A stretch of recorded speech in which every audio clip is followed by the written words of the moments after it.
Hello friends, welcome to study space. Study space में आप सबका बहुत स्वागत है।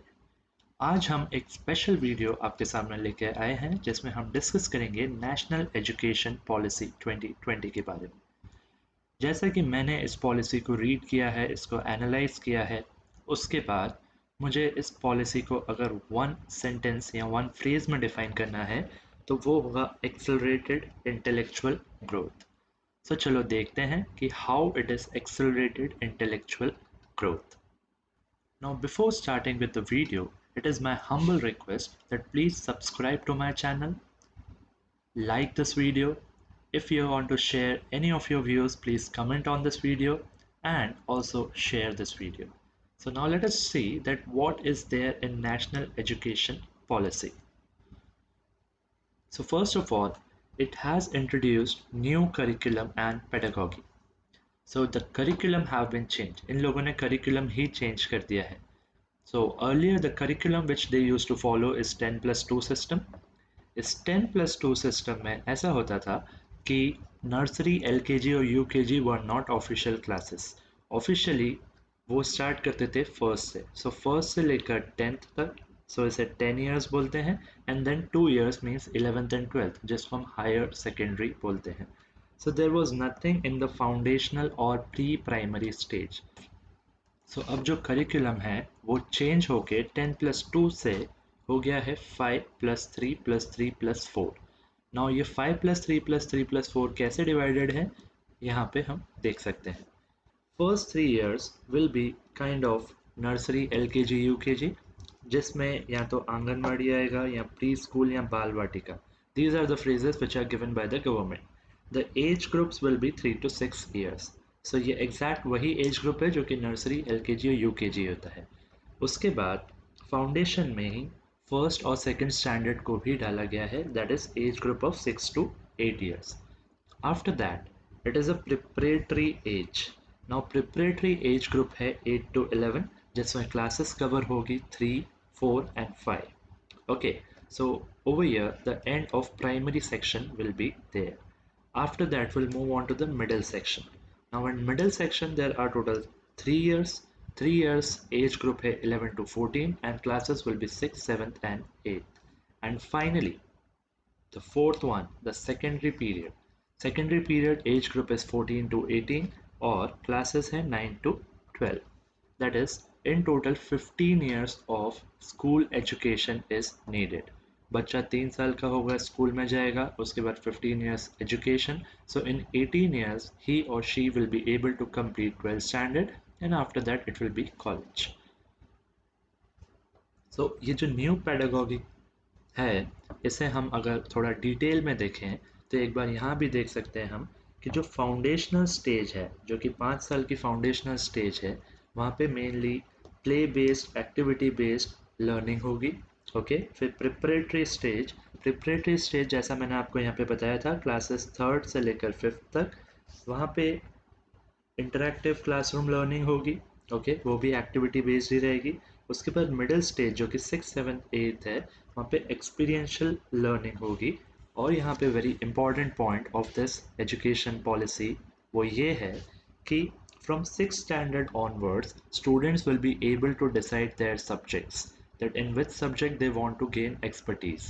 तो ये बहुत अच्छी न्यूज़ है. आर्ट्स, कॉमर्स और साइंस जो हमें अभी तक पता है उसको भी इन लोगों ने स्क्रैप कर दिया है.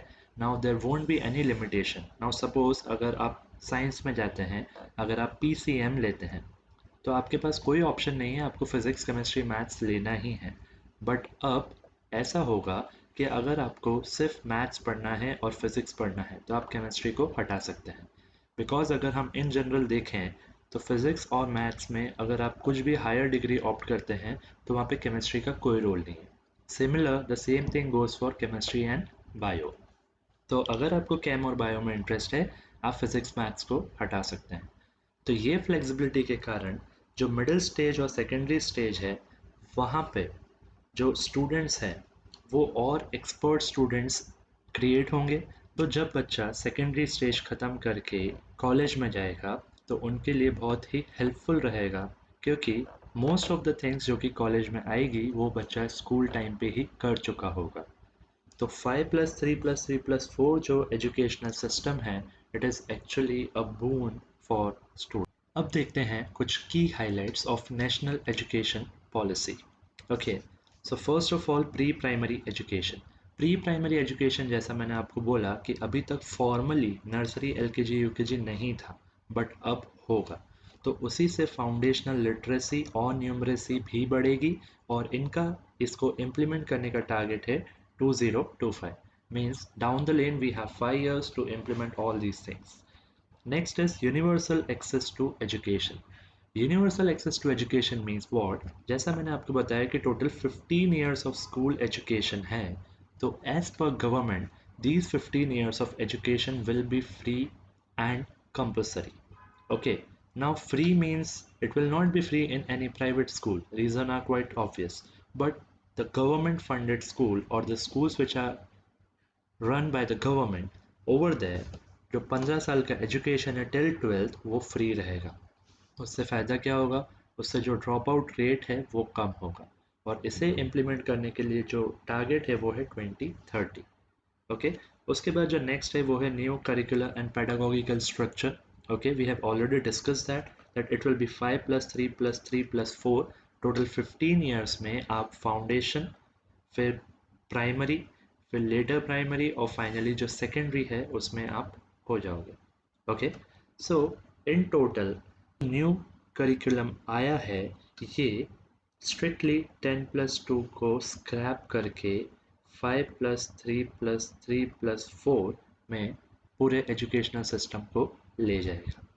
सो as per me this is a better option for students. They will make India a global study destination. How?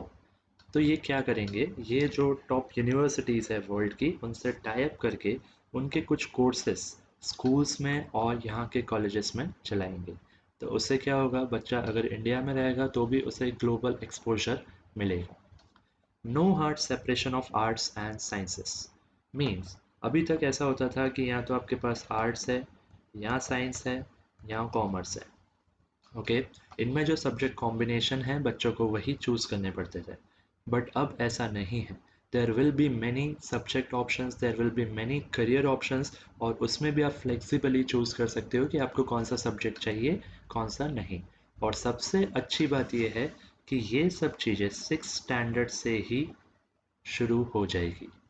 तो it is a very good news. Education in local language. अब लोकल लैंग्वेज जनरली हमारे यहाँ चलती है, every state have different local language of themself, so they have focused on 3 language education. 3 language means what? One will be Hindi, one will be English, and the third one will be the local language. Local language का importance ये है कि जो बच्चा एक जगह बचपन से रह रहा है, उसके लिए उसी लैंग्वेज में पढ़ना विल बी मच ईजियर। तो इसलिए लोकल लैंग्वेज में एजुकेशन को हमेशा प्रमोशन देना अच्छी बात है। Next point is national research foundation. तो ये एक रिसर्च को प्रमोट करने के लिए एक ऑर्गेनाइजेशन बनाया जाएगा, जहाँ पे जो नए नए ग्रेजुएट्स हैं या पोस्ट ग्रेजुएट हैं या जिनको रिसर्च करना है उनके लिए स्कॉलरशिप्स रहेगी, और different disciplines means different categories में they can perform research being in India only, so they don't have to go outside. So यहाँ से जो इंडिया का सबसे बड़ा प्रॉब्लम है ब्रेन ड्रेन, वो सॉल्व हो सकता है। And the last part is राष्ट्रीय शिक्षा आयोग। तो वंस अगेन ये एक गवर्निंग बॉडी होगी, एक कमीशन होगा which will be headed by prime minister of India, जिसका काम होगा to make policies and to monitor those policies कि उसका इम्प्लीमेंटेशन प्रॉपर हो रहा है या नहीं। ये तो थे हाइलाइट्स नेशनल एजुकेशन पॉलिसी के। अब चलिए देखते हैं कि एक्सपेक्टेड आउटकम्स क्या होंगे। तो पहला तो है universalisation of education. Okay, so from early childhood to secondary सभी बच्चों के लिए एजुकेशन कंपलसरी होगा, तो उससे इक्विटी क्रिएट होगी और सभी बच्चे इंक्लूडेड रहेंगे।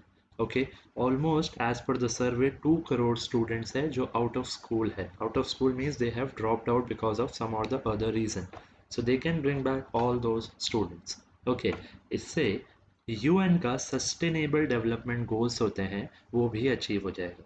वो गोल ये है कि सभी बच्चों को स्कूल्स में until secondary, until 12th standard free और कंपलसरी एजुकेशन मिलना चाहिए।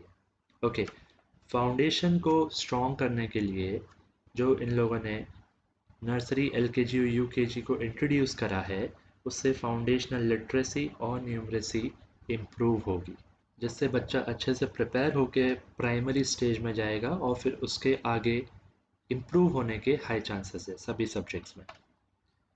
Focus on 21st century skills in teaching, learning and assessment.